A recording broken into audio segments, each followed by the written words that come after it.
gate ezeggula onyiga bunyizi remote ng'okyali wala ne yeggula. That's the way to go. Kisegeera kamera ziyamba nnyo ewaka ne weeba nnyumba nga waka muteekeewo cameras. Tegeera temulirayinga ku mbwa omutemu agiwe obutwa. Embwa ennaku ze bazikuba ne California ne zeebaka. Naye camera is still the best way to go. Bw'oba olina amaka ago nga ga bulijjo munne okwerinda si buti ensanafu etambula egaludde. Teeka kamera ku kikomera kyo.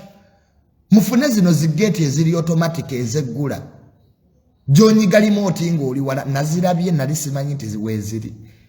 Abantu remote baginyiga bali ku luguudo geti nga yeggudde ayingira buyingizi. Naye n'otuuka ku geti n'okuba pibi askari yeebase budde bwa kiro. Mukisegeera so mufune cameras maka gammwe eziraba ebweru. Abantu bwa Joni ebyo bya bbeeyi banna obulamu tebugulwa. Obulamu tebugulwa tewakyaliko kya bbeeyi. Weeyamba weka oleme okudda mu postmortem. Kubanga kati n'abawandiika postmortem nabo balabika bakoowu. Twayinza okuteekako nti wafudde enziku kumba ofudde birala. So twekuume nga bannansi tubeere security cautious. Kitegeera security eba etandikirira ku ggwe togenda mu bivvulu bitalina security. Wano ku Freedom City twafiirwa abantu bangi. Twafiirwa abantu bangi ku Freedom City. Nobeera n'abantu emiryango tekuli. So twefeeko nnyo nga bannansi ng'ate ne gavumenti nayo bwetukola ki bwetufaako. Sigeera so byebyo saagala kwogera bingi kwa abatemu. Abatemu bayinza okuba bakola ki bandaba ate nze mbatya sibalinaako buzibu tukanensirika nga wange. Naye nja kwogera bitono nakyusaamu.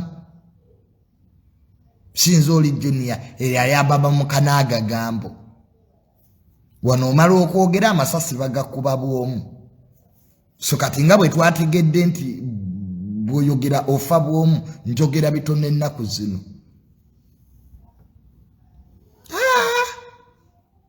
Nyumba njiyingira misana ninga nkoko. Nyingira 12. Era ejjo kasuku yankubidde na Joni yoli munda ne mga kasuku ndi munda. Sikyatambula kiro. Mwemwe n'aba mpita Joni yajangu tunwemu saa kummanyira. Kati golaba oyinza okuyita munno mu kiseera kino nti ajje munwemu nga tunwa kyolo. Tujaguza kiye. Njabba bulokingira bwerere mwensi agenda mabaala ebbaala nagitadde waka. Kangunwe bwomu oba gunzita gunzita. Male I sleep on the floor. Nesaawa 3 za kiro nkubira simu. Mbujuni yanga sinnakulaba mu bbaala mwesaa kummanyira. Oba embeera temugiraba. Gwe bage omuntu afaye ku kyalo. Omukadde tafa bwomu ku kyalo. Agenda n'abakadde abalala. Na bangembu ne bodduka malayika w'okufa. Nze kabane kaneerwaneko. Mbu okufa tebakudduka. Nze nja kudduka. Ne malayika w'okufa naye ajja kukitegera nti Junior yeerwanyeeko. Nisijja kubeera wa mambu kati enfe mbu okufa tebakudduka mbu era Junior ne bw'okola ki. Saagala biboozi bya kisiru. Mbu Junior ffenna tuyina okufa. Ffenna tuyina okufa naye tufudde tutya. Kye kibuuzo. Sifanga musiru.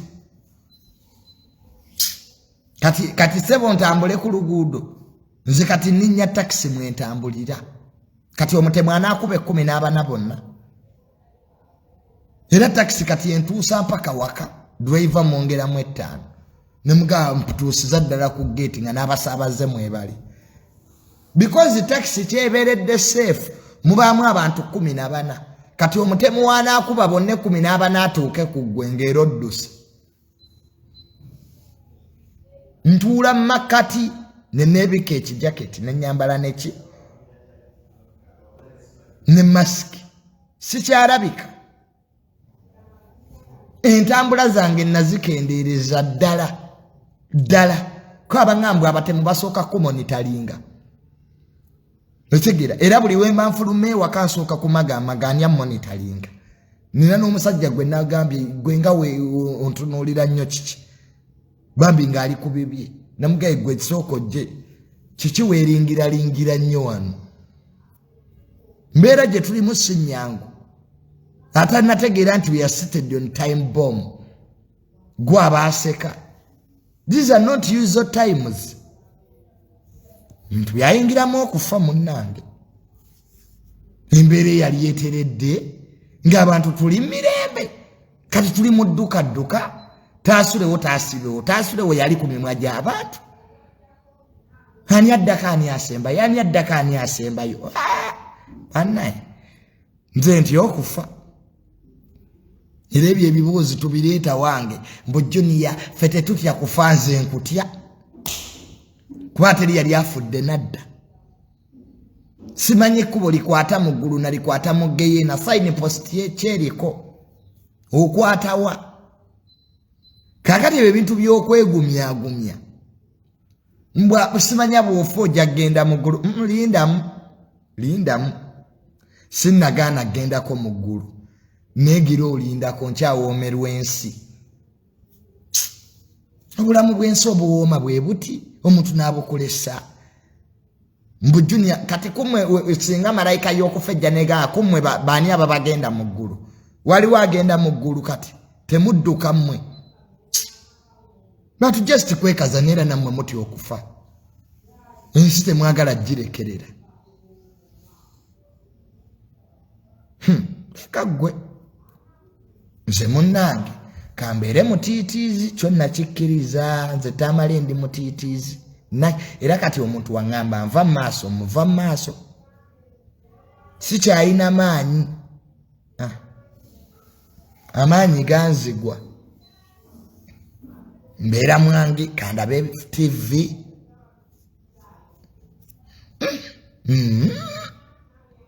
era kati abantu musiba munsekerera naye nga all in all embeera kyemmanyi ejja kukolaki kakalaamu nakulabye okomyewo kakalaamu kulikayo kakalaamu y'ebigambo bibiri abaaka ababukaabi kakalaamu tumanyi walumwa nnyo n'ekyo ekiseera okakkane kakalaamu ne bw'onaakaaba amaziga ne gajjula kakalaamu jjajja isima talidda ge mazima agatakaawa waliwo sebo n'abakeera ku social media mumulinda mbw'oba luli baawo anaakomawo ku live God is judgment n'apiiru teri kooti gy'osobola kuloopamu so muganda wange kakalaamu I understand ba YouTube obulumi bwe mulimu waliwo n'omuwala adijja embeera bwetyo ensi bwetyo munnange oba obalabirala nga ne Katonda abalabirala simanyi oba ennaku eritoggwako kubanga tugezezzaako okwebuzaabuza naye bikyagaani waliwo nanga Junior toddamu kwogera ku Isima sinza butamwogerako sisobola ne bwe weebuzaabuza otya kati ze waliwo wembeeraawo nga ntudde era ebirowoozo ne bitambula baŋŋamba bulunoke bamulabyeko mu lubigi ne loole y'ebintu nga ddukadde naasana abantu beekyanja mbu mutandise okufuna amaka naasana mujja kukiwulira mpulira abantu basengusa ekyanja loole zisomba bintu abo bana baserebuserebu abo bali betutte ekyanja mbu bulunoke bamulabyeko ne loole y'ebintu ng'asala lubigi naamukubirako mukwano gwange buluno mbu temudduka mbu tosobola kudduka kufa nze nziruka era nze nasenguka dda mugendeko esseguku abantu mugendeko mwaluwa gye muba mubeera gwe baba batondera mu sentulo kaakati olutalo lw'okutwala dulooni ya Isima ddwe lwawedde teri ajja gikwatako teri ajja kwata ku bintu bya mugenzi nga wendi Kyetonna kibagambye Duloni emmotoka ya Isima erina kgenda wa taata we. Tubeeremu ak'obuntu. Isima teyaleka faamu wadde eriko akamyu. Omugenzi talina ttaka lye yaleka, kye yaleka ye Duloni ye ogikwatako otya. So tubeeremu ak'obuntu.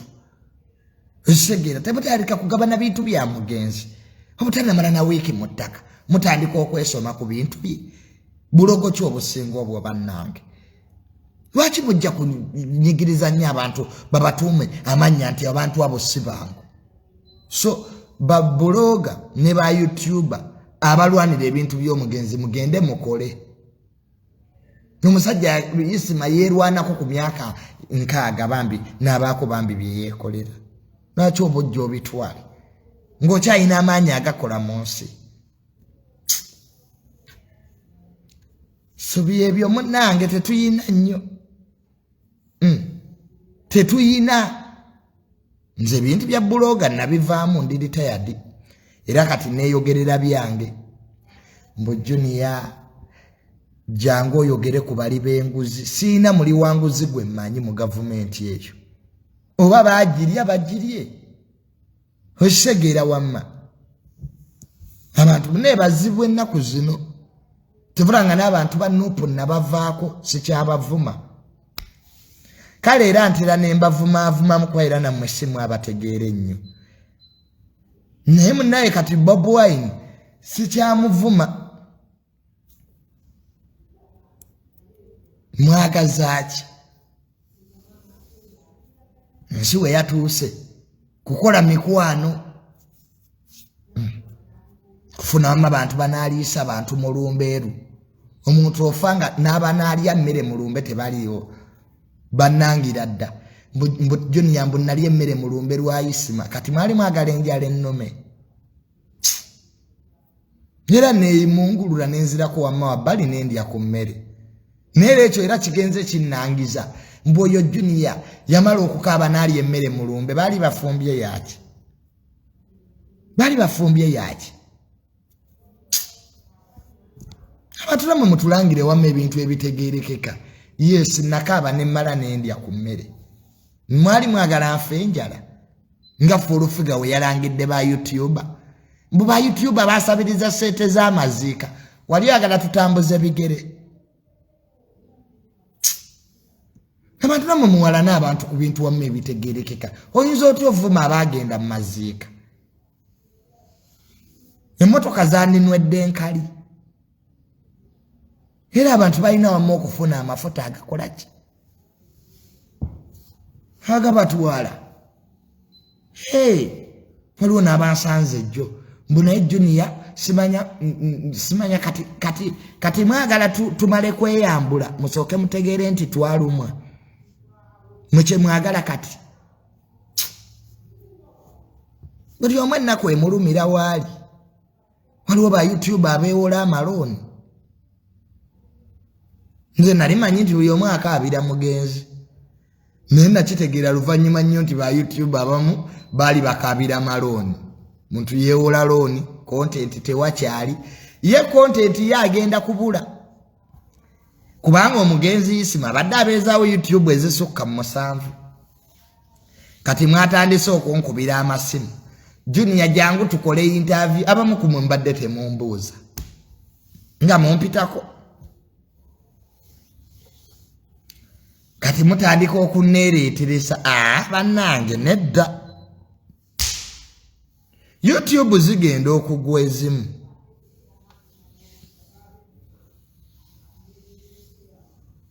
Nokitegeera munoonya content kati. Mwajjayo looni mu banka. Abamu mwewoza amamotoka. Content yabuze. Mujja kukiwulira.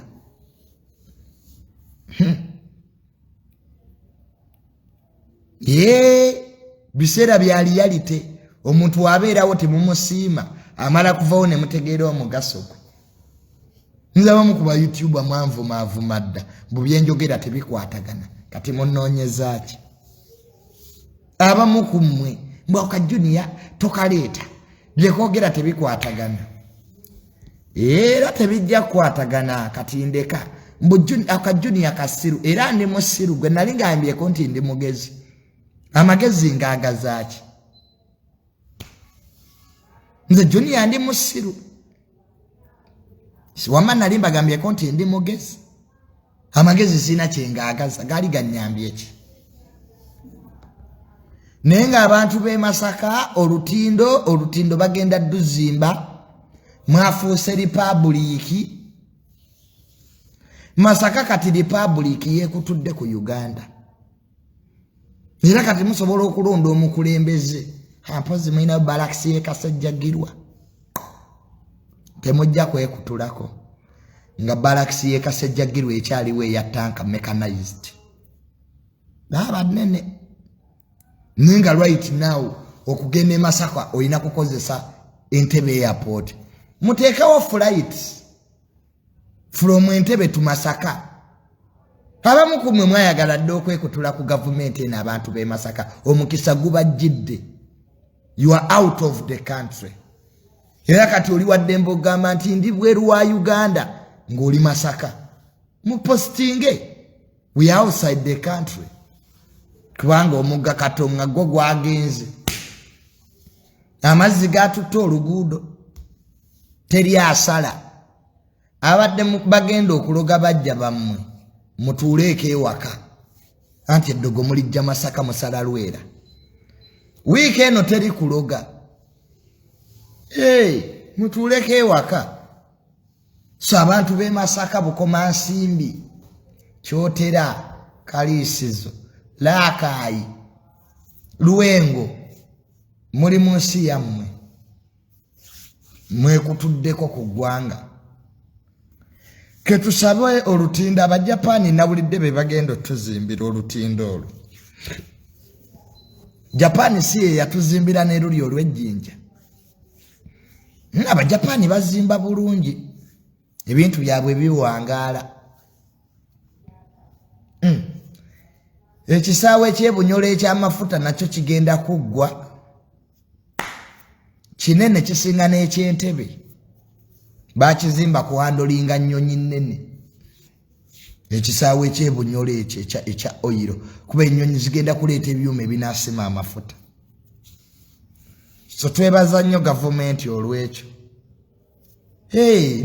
muzimbeewo bu airfield mu bitundu ebirala abantu bakozese ku nnyonyi so abali mu abroad e Masaka tubatumirako nnyo je chance kati je muyina ntumirako Jose Chameleone ne kuluuyo yonna basiima nkutumiddeko nnyo JB nkutumiddeko nnyo kulu ya Jose Chameleone atagenda atakuga nkutumiddeko nnyo Jose Chameleone Uncle Bebe Cool nawe nkulaba wano ladda zange zikundaga Spice Diana Sirire Jula ano omwalo oyo nno naye alina omukisa Spice bamuteekateekako dentalo naye era yamala n'akola ki n'ayimba n'awangula Sirire Jula Junior oyogera ki ku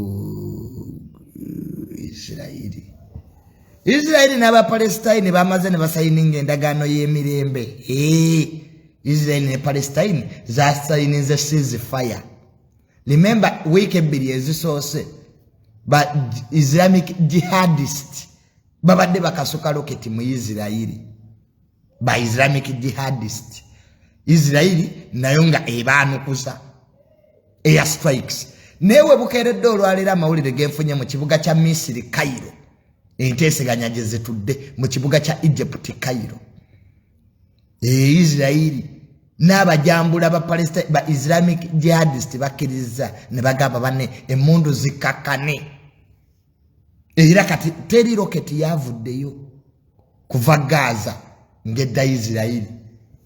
Remember Israeli yatta ba kamanda ba Islamic jihadists basatu yabatta basatu eze batta naye tebawulira so Egypt yeri mu nteeseganya ate era Egypt yeri mu nteeseganya za Sudan.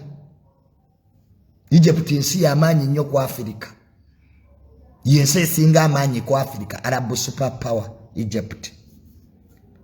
Ate nga African superpower Egypt oyo golaba. Si nyangu.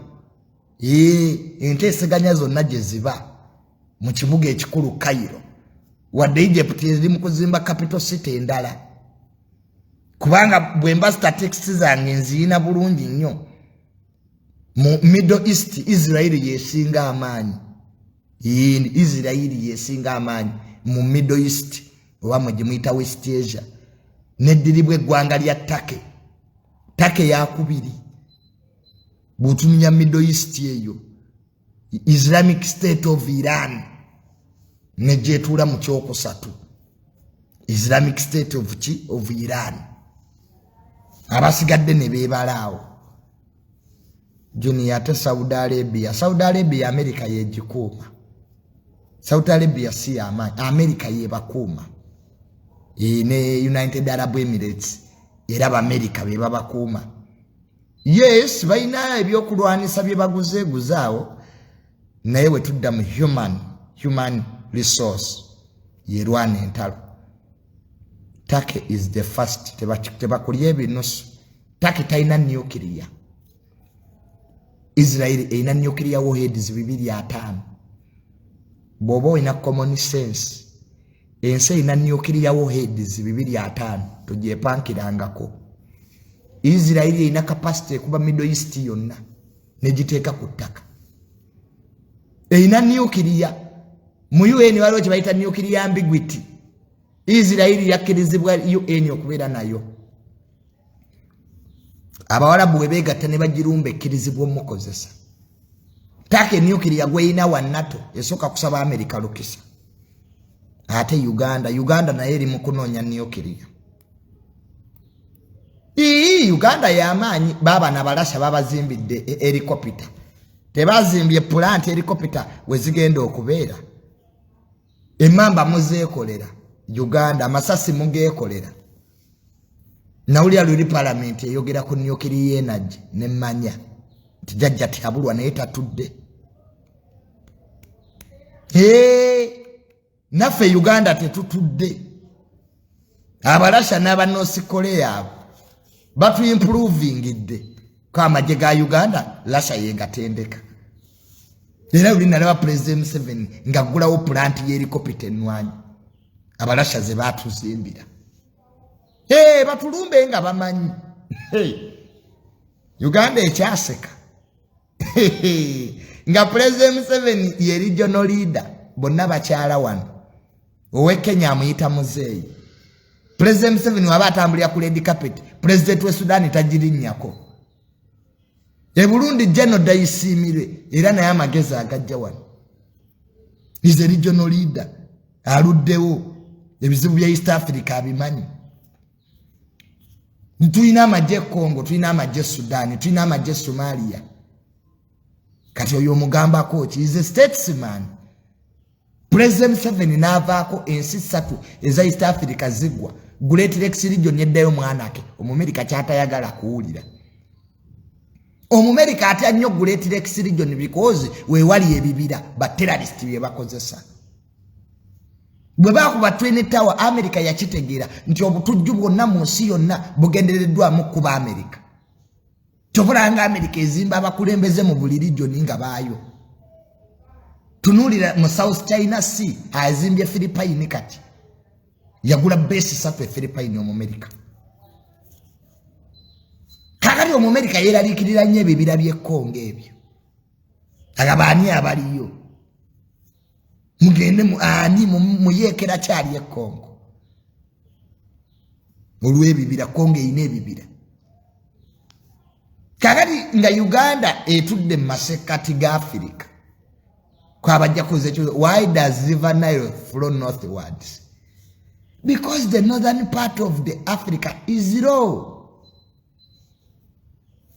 North Africa etudde wansi. Africa ye waggulu etudde waggulu. That's why River Nile flows northwards, not southwards. Simple geography. Simple geography. Geography wa pitu. Nero ojja kusangayo abantu b'eniyupi nga tebamumanyi. kakati President 7 abazungu tebayinza mmojjawo kati. This region must be stabilized. Chokolanga genomozi aine bitundu kyenda kufuga Uganda because omuzungu atunia stability ya region yenu. Kenya tayinza kukiriza Uganda egwe. Ka business za Kenya zifa. Tanzania tasobola kukiriza Uganda egwe. Ekifukisiza President 7 eggwanga lino East Africa bakulembeze bamuliranye bamanyi obuzibu nga Uganda etabuse. Uganda bwe yasemba y'okutabuka Nyerere yalina okusindika amagye gatereze Uganda. Waliwo ensi nga terasobola kukkiriza zitabuke. Uganda bwe etabuka East Africa ebeera mu kuba Uganda esalagana ensalo n'amawanga ga East Africa gonna. Uganda esalagana ensalo ne Burundi. Uganda esalagana ensalo ne Congo. Uganda esalagana ensalo ne Sudan. Uganda esalagana ensalo ne Tanzania. Chovola banga tuyina ebitongole ebikese ebiketta amawanga amalala. The internal politics of Uganda is the foreign politics of other countries. Ebyobufuzi byaffe mu Uganda. The foreign affairs z'amawanga amalala. Kubanga n'amawanga amalala ebifaano bibakwatako direct. Chovola bamukaluluke Kenya. Omukulembeze afuga Uganda abane candidate. Kubanga Kenya bwetabuka economy ya Uganda ekwa. Omwalo gwe Mombasa is the gateway of African economy. Negati bibi nate mubitegira. Temumanyi regional politics. Kakati mu abantu bene yopinga mukyaya samiridde. Muoza Museveni agende. Mutunulire factors ezo. Chobanga mwekarakasiza mu America mu America talina kyakola Uganda.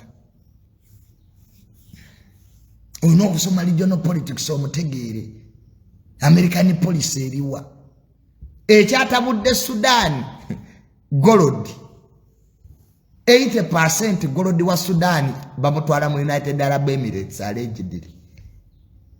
Oyo omusajja General Dagalo eyasumbuye Sudan abadde alwanira abawarabu entalo mu Yemen ne Libya gyali alwanirako Jenafta muyekera wa Libya. Era Egypt ye yalemezaako government ya Sudan. Egypt teyinza kukkiriza government ya Sudan egwe. Libya teyinza kugwa. Ne Sudan egwe Egypt ebeera mu kiseera kizibu. Security yayo ebeera mu kiseera kizibu. Wadde bali abawarabu bali basazeewo government ekoleki. Eveeko abalwanire Sudan si bannansi mawanga geebweru. Tuba bannansi bali mayumba. Olutalo lwa Sudan lwatandika government eyagala kuyingiza amagye ga General Dagalo Rapid Support Forces eziteke mu government. Nenga bano bakyayagala zibeere independent kwaze zikuuma ebirombe bya gold. Bamasinale balasha nabo bali bawagira bano ba Rapid Support Forces. Kwa lasha no yetaga gold yo kusupporting olutalo lwa yeri yokulei. Allegedly. Kati government ya Sudan negende ekola ensobi ne walasha port Sudan ezimbeko military base. Omumerika tayinza kukkiriza Russia ekomeo mu Arabian Peninsula. Ebe egenda ku threatening interests za America eziri ku Suez Canal. Toshimanyi nti Russia tayina base mu Arabian Peninsula. Base jeina eri mu Middle East esemberedde eri Syria. Ninga bamanyi ebyafayo mu kimanyi bulungi nnyo Russia yalina base e Ethiopia.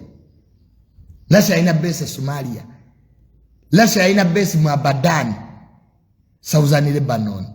Tukyazina. Kati America etule butuuze erabe nga Russia mugiwadde ku Port Sudan, one of the most strategic ports in Africa. Iyo port ya Sudan. Tesobola kukikkiriza. Kakati interests zino ze zitabangula amawanga.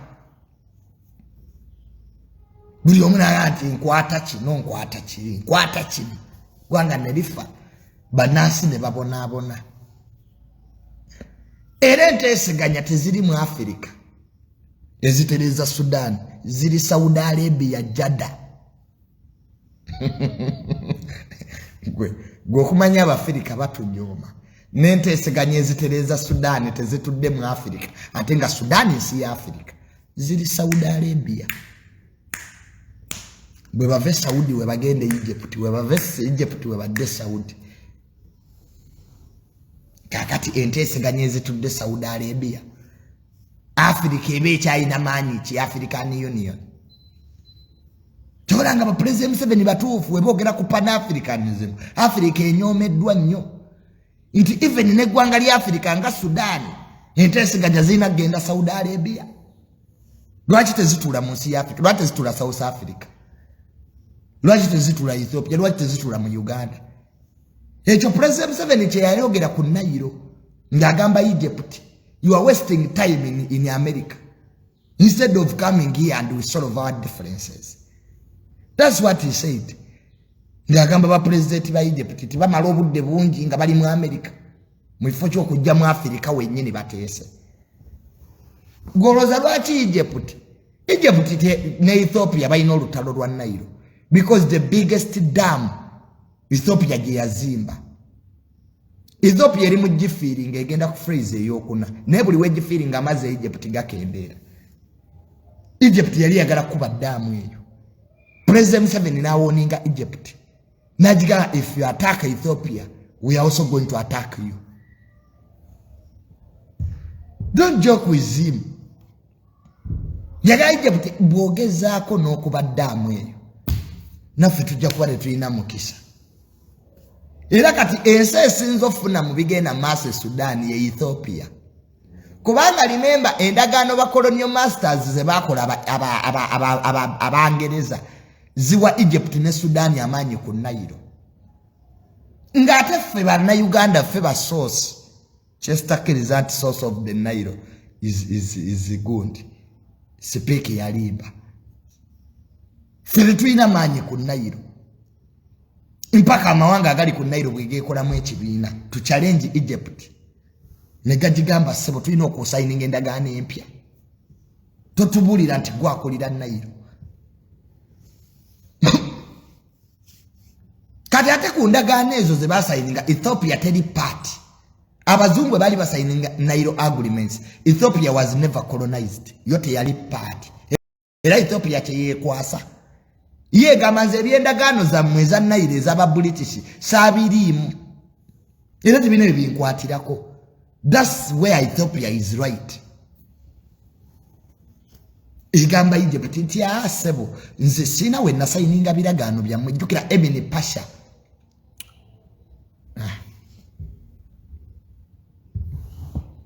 Era kuvaddanga Nairo ereeta obuzibu. Kuva ku Mengistu abafuga Ethiopia, Mengistu, Emperor Haile Selassie, sajja abafuga Ethiopia abatazannya ab'omutawaana. Nga bo bakiyogera lwatu they were not part of the agreements. Kati President Museveni yena abamugezi ne bakola ekibiina ky'amawanga gonna agasharinga Nairo to challenge Egypt. Kati Uganda tisola challenge ga Egypt yokka. Egypt etusinga amaanyi. We have to be many to challenge it. Kati Egypt yagenda okulaba nga tuli bangi netya. Iweri ne damu bali mu kugikola ki? Bali mu kugifiiringa Ethiopia woni. Ne bawa abatigulye emmundu bagitabangule. Luno olutalo lubadde mu Ethiopia. Nga batabangula Ethiopia. So don't joke with this. Mwino okubitegeera regional politics nga bwatambula. Nga temunaba kutandika kwasamira wano mbufirie dictator Simanyale move Museveni. That's where nzawenja ukanira nammwe. You are not informed, you are not researchers, you want to get power. You have to be knowledgeable. You can't lead a country in international politics. It is foreign policy that shapes countries. We not get a foreign policy yeggwanga yeriki. Goloza lwaki tuli Congo, lwaki Uganda eri Congo. Mbulira ensi ya Afrika etalina magye Congo. Abasingira bagendayo mu bubba. We need resources. We are there for security. Gotochimanyi mbuno nti America nuclear gwe bakozesa bamujja Congo kola bomu yasooka. Congo jimanyi bulungi ebyobugagga byeyina. Ate colonial master wa Congo Belgium. Ekiri e Congo. Catholic Church is involved. Abakatuliki. Bobo yagala okola nti Catholic Church yamanyi gende Congo. Labe mundu bweseka. Bino ebya Jesus biri wano mbu Mukama abeere nammwe genda ke Congo olabe. Laba abafaza nga bakyusiza ku lulimi. But where is God? Where is it? Goda bikozanya ne papa gwe. Nga business etambula. Where is the mineral? Buchipu obukola iPhone busiguka wali Congo ngala kiteta banguke. Components zebateeka mu computer wali weziri. Nga lwaki temutabanguke Congo nga lwaki teterera. Era kati bagala gigabanyamu emirundi egyo kyekiriwo kati. They want to divide it into two countries. Yeah. Temujja kubikola ki. Chobola nga Rwanda tesobola kuvaayo Congo, tesobola Rwanda. Eveyeti. Bali abantu baayo be batulugunya boogera olunya Rwanda. Kati eveyeti. You can't solve ekizibu kya Congo nga tomaze kwogera na Rwanda. Nasoka kwogera na His Excellency Kagame. Teyetazanya. Is no is no. Is yes is a yes. Omugayo weziddulo. Era kati bagala kola nsi ndala. Congo bagigabanyemu lwe lutalo oluliwo. The eastern part of Congo eberensi ne bali baberensi. Ka bali bo tebasobola kuddayo waliwo aboogera olunya Rwanda. Tebasobola kuddayo Rwanda. Kati His Excellency Kagame agamba ba Congo. Congo egamba Banyarwanda. Kati they are caught up in between. Nekati ataba Congo baba tulugunya, which prompted Rwanda to intervene to protect them.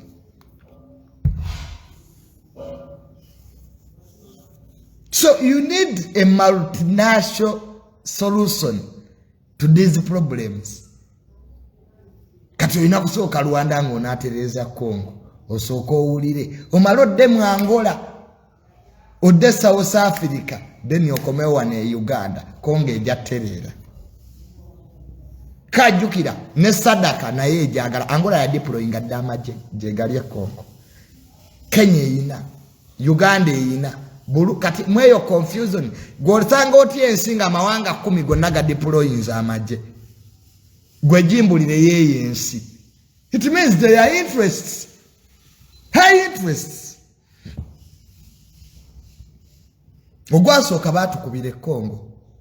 De Santo yali akulira Angola ne Mugabe. Batusabula. Yababuuza ani abayise. Kwa president wa Angola Dos Santos yagamba mbu here we have two visitors. The invited one and those who are not invited. Mbu Uganda ne Rwanda mbu twali not invited. Mbu yo Angola ne Zimbabwe ne South Africa mbu they were invited. Junior, Rwanda is not in Congo or Kiriwo. You are mentally sick. Moses. Take time. The Americans report eva mu America. Yava mu America ngekakasa. Chamaje gabali jegali. M20 kati abayekera ba M23 emundu bazijja mu ggulu. Wawa bachi. Karatoga mambo Rwanda is not involved. Why is it part of the negotiation? Djibouti ojirabamu. Chad ojirabamu. Be serious now. Stop thinking like a kid. All countries that are seated in those meetings of Congo are part of the problem. As tezina lwaki jeziri bayinza okuyita mu negotiation musango gwotaliimu. Are you normal? Mulowooza lunaku ki? Open your eyes. Naye mugula amaaso. Even South Africa is deploying another contingent. South Africa is representing SADC. Kati Congo nejate naye yingira East Africa. Era why no kuba wawe lokolaki. Okulwanagana. So, but anyway, we shall look into really into that junior China na America ni asinga. Unquestionably, America is the world superpower. Ere myaka atana agadda ka America ejja kusigalanga ye superpower wa wensi yonna. Muve mu ebyo bibozi bye babalimba. Mbo China is posing a threat to America. That's Western propaganda. They don't want any country to develop. They don't want any country to develop. Nti China is the biggest threat of America. Bakulimba. America teina competitor. America angagga nnyo ate nsi ya amaanyi. America wekubira China waliawo state of Malacca. The street of Malacca. Singa America singa esigala ekyaji controllinga China teina tesobola na kusobola. Kwa America bwegala street of Malacca. Economy ya China egwirawo. Etya China amafuta geina tegajimala. Egasubula bweru. Street of Malacca. South China sibo jifulumira. All commodities is very mu Asia. Ensigo bujizita ku South China Sea. Kati Strait of Malacca. Omumerika we yakwata we yawamba wali. Naggalawo abanga gadde Suez Canal. Chobolanga China yagala kola alternative. Akolenga aita Kazakhstani, aiteyo Russia, agwe Irani. Amafuta. China ina billion, 1.2 billion people. If America negala Strait of Malacca, amafuta China gesobola okozesa ga myezi ena negajigwako. Chobola kati China yagala nnyo okolagana n'Omurasha afuna amafuta to solve that. The geographical problem of China is Strait of Malacca. Gendo ogisomeko olabe importance yayo eri aba China. Era kati China ali mukuzimba obu island obuzinga asembera Strait of Malacca. In case of any obuzinga China bwazimba obu artificial island obuzinga ku South China Sea is trying to balance the power.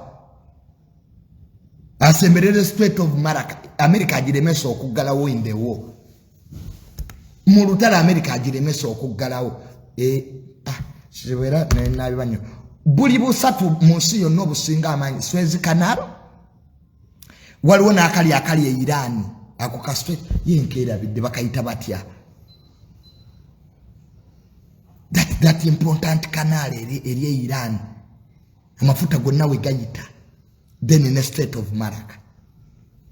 What eri ku South eri ku continent ya America. Waluwera nako ka Strait nako ka amanya amato we gayita. Don't joke with America. If America still controls international oceans, America bwebe kyafuga international oceans.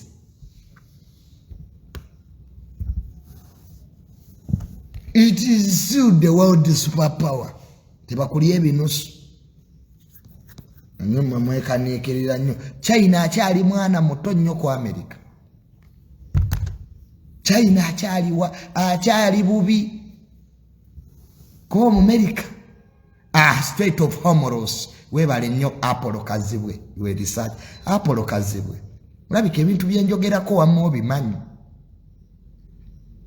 Kubanga Strait of Hormuz gendo obusomeko jakutegeera importance. Those are the most important places in the whole world. Suez Canal, Strait of Hormuz, ne Strait of Malacca. America yezifuga. Lwe lutalo lwe balina ne Iran. Afuga ezo yafuga ekonome bwazigala ensi eyimirira. kakati nga tunaba kutandika kugira byotamanyi mu economy ya China simanya ya amaanyi soko osome geography bona amalo otegeera geography then otandika okugera ebintu ebirimu amagezi ngoloza Uganda twayagala okubeera landlocked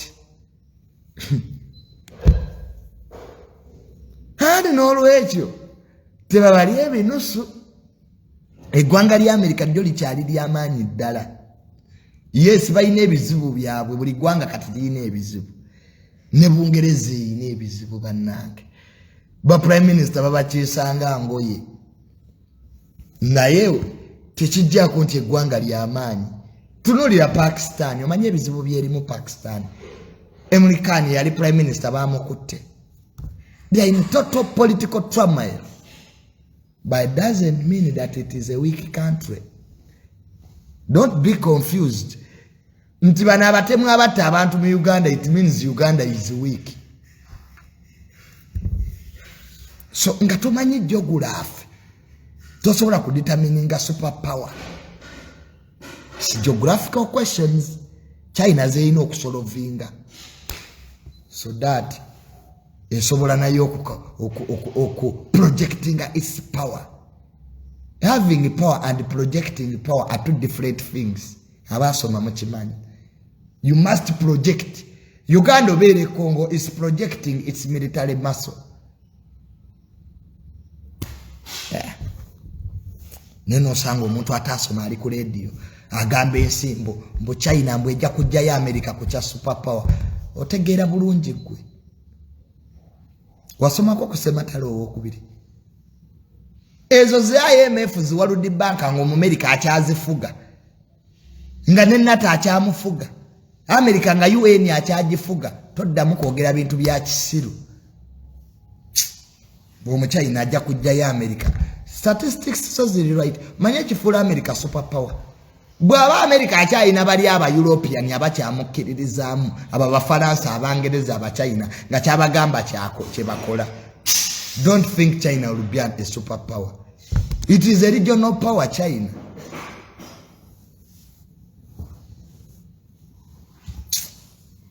Olaba n'abayindi bamutya. Gwoloza lwaki America yeteeka sanctions ku mawanga. Olwodeka eggwanga eritadde sanction ku America. Uganda esobola okusanctioninga America kuki? Ngeyise.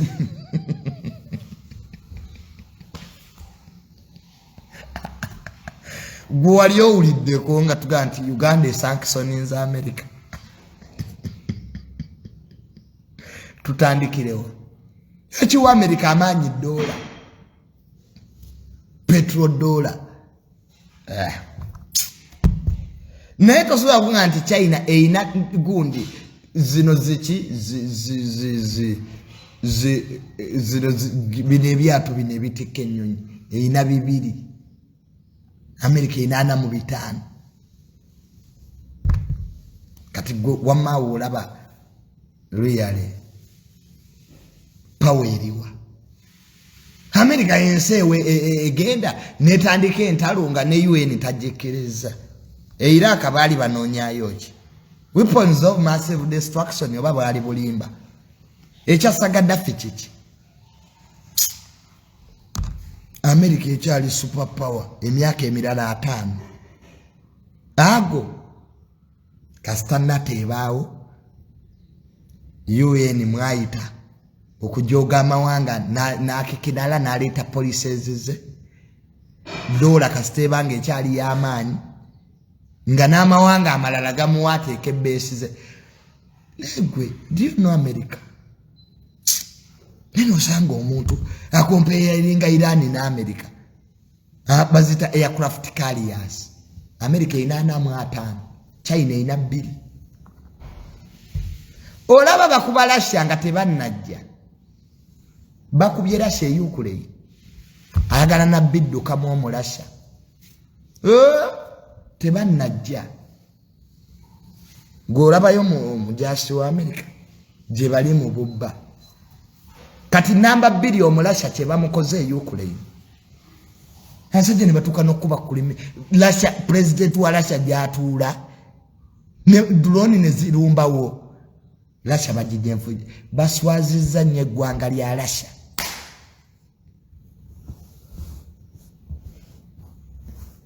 Kati mwenga temunaba kutandika ebyo bibozi byammwe musooke mutunuulire nnyo byonna biri wano kati bifevalinga America Russia anafuye bamuli bubi oyo mu China tajja kuona nate China ngezi esigala kwogera tewakula ntalo so n'olwekyo tulirayinga ennyo mu abantu b'eniyoppi musobola okugenda mu America nawulira muri Massachusetts muje mwagala okugirako mu 7 notunulira endongo zino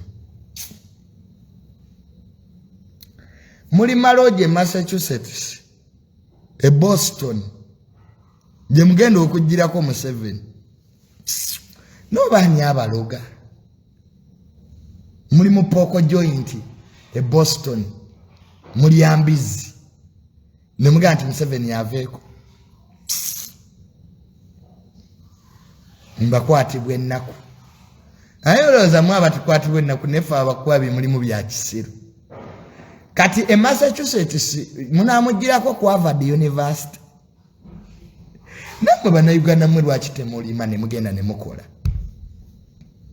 lwaki temugenda mu operation weresa creation genocide n'abawe mwanyi ne musimba ne muva mu byekisiru abantu ba NUP bye mulimu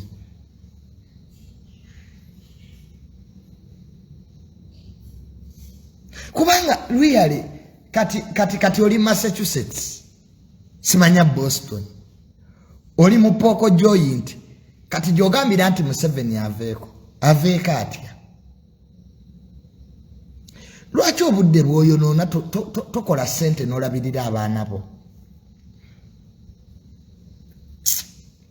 nze mbalaba nga muri mu Poko Joint abamu muri Maloje Massachusetts mwebasi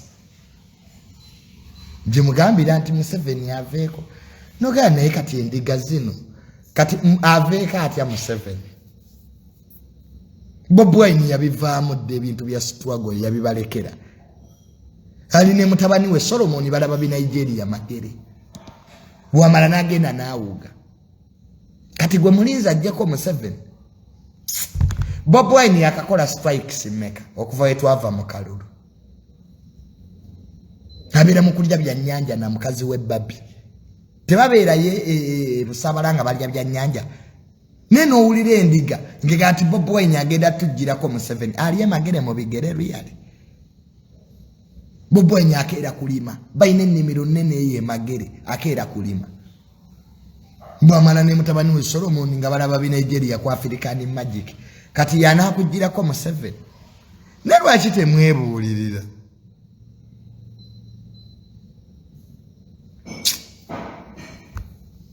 Esibenye na mu bintu ebyekisiru ebitabazimba besi